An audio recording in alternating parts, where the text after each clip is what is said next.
What's up, YouTube family? We just finished watching EA Play's press conference, and if you missed our live stream of it, don't worry, because we're going to recap all the Star Wars news in this video.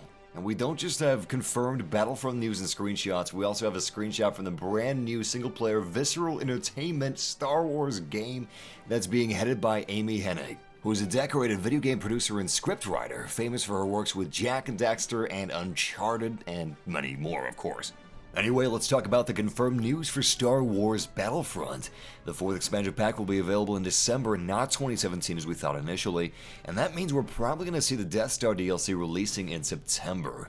Now, in my opinion, this all but confirms what we've been long suspecting, which is that the 4th expansion pack is in fact Rogue One DLC. If this isn't a Rogue One tie-in expansion pack that is releasing in December, the same month as the Rogue One movie releases, that would be a huge oversight, so fingers crossed it's going to be Rogue One. Speaking of expansion packs, in the behind-the-scenes video at the EA Play press conference, we can see an image of the Death Star trench run, which, fingers crossed, means we're going to be seeing a Death Star trench run game mode. Not just a map for dogfighting, but an actual game mode. Maybe you have Luke Skywalker's X-Wing as a hero, and of course the Millennium Falcon as well, and the Rebellion side has to escort Luke Skywalker to the final destination at the end of the game mode, which is detonating the Death Star. And you also have Darth Vader's TIE Advanced as a villainous hero. And I don't know who you'd have as a second hero, because you have Luke Skywalker in his X-Wing and the Millennium Falcon. Who do you have to go with Darth Vader's TIE Advanced? I'm not sure, but if you guys have any ideas, leave a comment down below. Of course, this could just be a dog-fighting map. We don't know yet.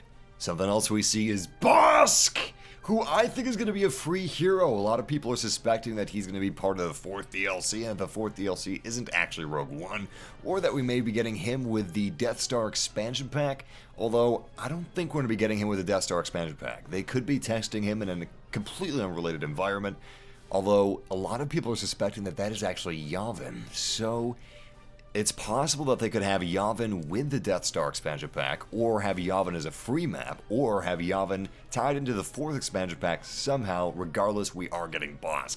It's my hope that Bossk and Chewbacca are going to be free heroes, and we're still going to get Obi-Wan Kenobi, and maybe even Grand Moff Tarkin in the Death Star DLC.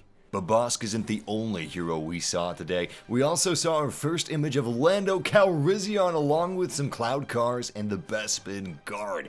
Now, aside from Lando Calrissian sporting that fly cape, that thing looks awesome! It looks like we're also seeing a brand new weapon, the Relby K-23 blaster pistol, in the hands of one of the Bespin Guards. Now, the Relby K-23 blaster pistol is known for its low refraction index, which basically means that it's pretty accurate. It has good grouping and minimal beam dispersion when fired. The beam produced by this blaster pistol inflicted excruciating pain upon beings who had the misfortune of being hit by it. So that makes me think that this beam weapon is going to have a slightly different effect than regular blaster fire. Maybe it inhibits the enemy, maybe it cripples them a little bit, or affects their movement. I don't know. It also seems like this blaster has a weakness. The weakness listed on the Wikipedia says that it's faulty safety, but I'm thinking they're going to make that a little more basic and instead just have this pistol overheat very, very quickly. I'm thinking that this blaster pistol is actually going to be a free blaster pistol for Jabba the Hutt contracts, but we'll see. It also looks like the guard to the right is carrying the EE-4. Of course, the images we have right now aren't exactly very high resolution, so we won't know what that EE-4 looks like until we get a legitimate trailer for Bespin. And of course, a moment we've all been waiting for. A GIF from Amy Hennig's Star Wars game. Now this is early in-game footage, but it already looks pretty badass. In any case, if you guys enjoyed this news, be sure to leave a like and subscribe for more Star Wars news and news on other games being featured at E3 and EA. You can also follow us on Twitter or Facebook for up-to-the-date information on anything gaming news related, especially Star Wars. You can find those links down in the description below. But until next time, Massive Family, game massively, and may the Force be with you always.